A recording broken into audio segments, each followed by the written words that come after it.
about. You want me to ignore your point? I want to address the point that you just made. Subject and it of wasn't today's just to do with the Balfour.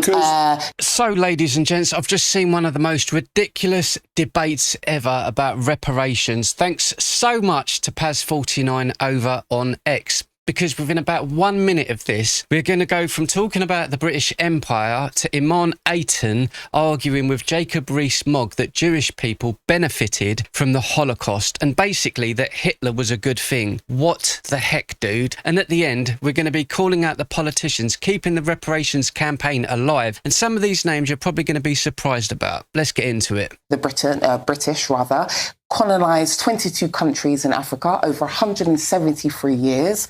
They also colonised 15 or over 15 countries in the Caribbean. So when we think about these figures that have been thrown about as of late, it's easy to square it. It's quite understandable when you amalgamate all of the information from slavery to colonialism. But shouldn't they actually be paying us? Because some of these Caribbean countries are very prosperous. They've done extremely well. And they did well because the British gave them the rule of law and democracy and capitalism. And this has been incredibly successful. The British Empire was an amazing force for good, for civilization, and for raising people's standards of living.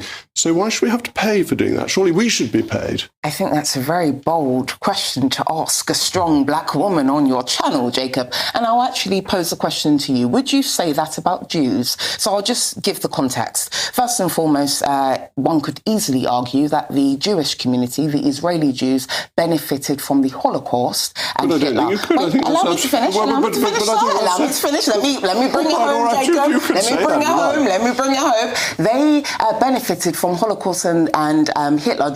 Imarn, what are you talking about? We've gone from talking about Britain paying reparations, right, to Jewish people supposedly benefiting from the Holocaust. Maybe we should ask them what they think about it. I mean, is that really going to strengthen the argument she's trying to make here? I don't know about all of you but listening to this, but I think we've already taken a really strange turn. But don't worry, there is more.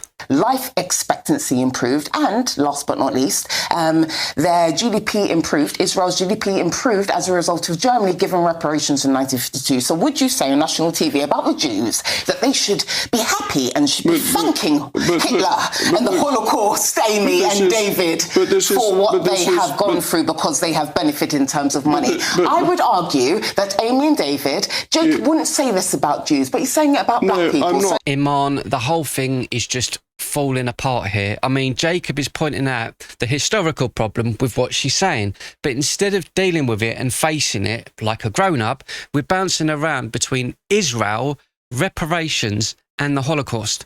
We're supposed to be talking about Britain and slavery. How did we even get here? The British colonies, which was stunningly successful. What you've said about the Holocaust is just nonsense. He's ignored that, hasn't he? No, I'm answering it. Point, because the British, in the Balfour Declaration, said there should be a homeland for the Jewish people before the Holocaust. That wasn't a consequence of the Holocaust. It was British policy beforehand. Okay, so what you're saying is simply historically wrong. No. If you're going to say that I'm historically wrong, no problem. Let's go back to slavery and the topic under discussion. Let's go back to what we're talking about. You want me to ignore your point? I want to address the point that you just made. And it wasn't just to do with the Balfour Declaration. Let me just be clear. Their life expectancy, Jewish people's life expectancy was ruined because they were all killed. It improved due to the fact they were given the state of Israel. I'm afraid your argument is unbelievably and Israel was given reparations in 1952 and their country improved and thrived as a result. So even if you want to ignore the fact that they were given the state of Israel, we have to acknowledge the fact that Jewish people's life improved and the country improved as a result in terms of reparations. That Israel was the Palestine mandate and was run by the British. So if it's a success, it's a success of Britain, not anything to do with the horrors of Germany. You know what? I don't want to be combative. It's a natural state of mind when dealing with these types of arguments. It's a natural state of mind. And I want to be honest with you. I respect you and I think that you are highly intelligent and articulate, and I want to give you what is due in terms of a conversation. So let me just retort by saying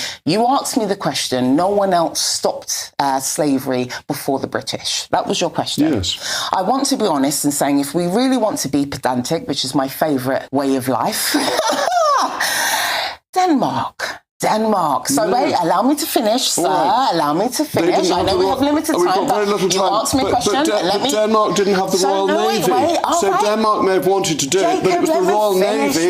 It was our power and our wealth that did it. The Royal Navy, which is the West African Squadron. I know. Can I just finish my point, if you wouldn't mind? I'll just say this very briefly. Denmark, in terms of, I think it was Christian VII of Denmark, actually opposed a slavery and announced that it would end in regards to the Danish West Indies. So in other words, Denmark would stop slavery in the West Indies, and they stopped that. Allow me to finish. But we can go even earlier. And they finished that in 1792. So Denmark, that was 45 years before the Brits. Right. So I just wanted to make that clear. And then Portugal.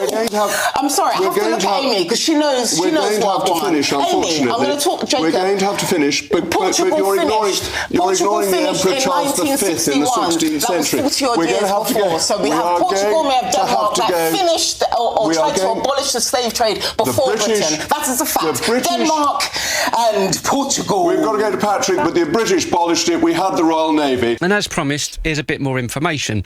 Clive Lewis and Diane Abbott are among the Labour figures who attacked Starmer's refusal to engage reparations when he was Prime Minister. Meanwhile, you've got campaigners here like Imarn Ayton, who you see on TV all the time.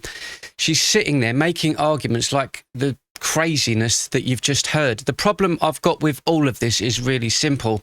If you want British taxpayers to fund reparations hundreds of years later, you've got to have the guts to explain why somebody going to work here in the United Kingdom tomorrow morning should be handed the bill for that. Because I certainly wouldn't pay it. Would you? Throwing around figures worth trillions is easy when you're spending someone else's money, ain't it? Do you know what I mean? At the end of the day, doesn't Imarn Ayton claim that she is British? So if that is the case, then surely she should be paying reparations as well. And once this debate gets to the point where the Holocaust is being dragged in to defend the argument she's making, I think she's completely lost the flipping plot. So, ladies and gents, tell me what you think. Should Britain ever pay reparations for slavery? Because this debate has been going on for years. Let me know what you think down in the comments below, and we'll see you tonight at 7 p.m. for the live show.